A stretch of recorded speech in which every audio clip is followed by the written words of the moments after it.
युधिष्ठिर आपस में पुराणों की चर्चा में संलग्न थे। तभी महाराज युधिष्ठिर ने पूछा, हे भगवान, हे कृष्ण, हे मधुसूदन, पुत्र से संबंधित समस्त मनोकामनाओं को पूर्ण करने वाला उत्तम व्रत कौन सा है?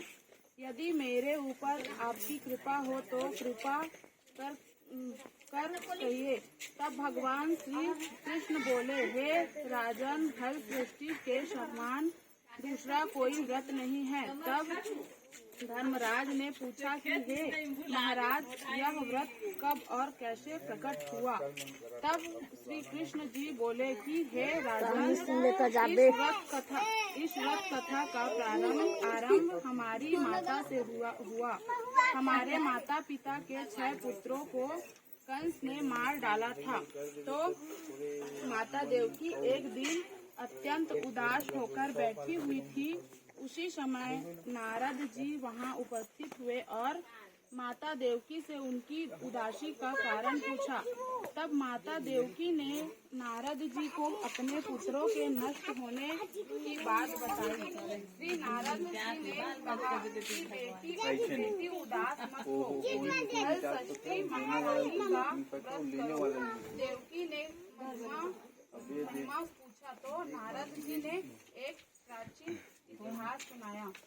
आर्यवर्त में एक महान प्रतिष्ठित राजा हुए जिनका नाम चंद्रव्रत था। उनको एक ही पुत्र था। राजा चंद्रव्रत ने एक तालाब खुदवाया। तुरंत उसमें जल न रहे तब सूख जाए। राहगीर तालाब को सूखा देखकर राजा को गाली देकर वापस हो जाते हैं। राजा अत्यंत हुए और कहने लगे, मेरा तो धन और धर्म दोनों ही नष्ट हो गया।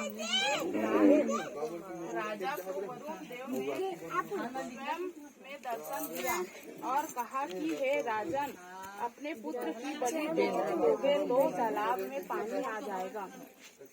राजा ने मंत्री व सभासदों को शास्त्री का संपन्न बताया और कहा, तालाब में पानी रहे या न रहे, पर मैं अपने इकलौते पुत्र की बलि नहीं दूंगा। इस बात को राजकुमार ने सुना और कहा, मैं स्वयं बलि हो जाऊंगा, जिससे मेरे पिताजी महाराज को गालियाँ सुनने को नहीं मिलेगी तथा मेरा और मेरे पिता दोनों का यश होगा। ऐसा कहकर तालाब की और बीच में जाकर बैठ गया। क्षण भर में तालाब कमल खिल गए और जल जंतु लगे। इस बात को सुनकर राजा बहुत से दुखी हुए और वन को चले गए।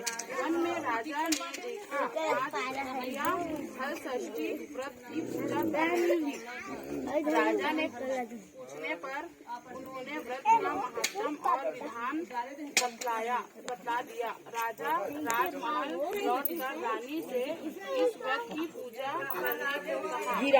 रानी ने उसी दिन व्रत के बाद हल षष्ठी महारानी की पूजा की। पूजा के प्रभाव से राजा का लड़का तालाब से निकलकर खेलने लगा।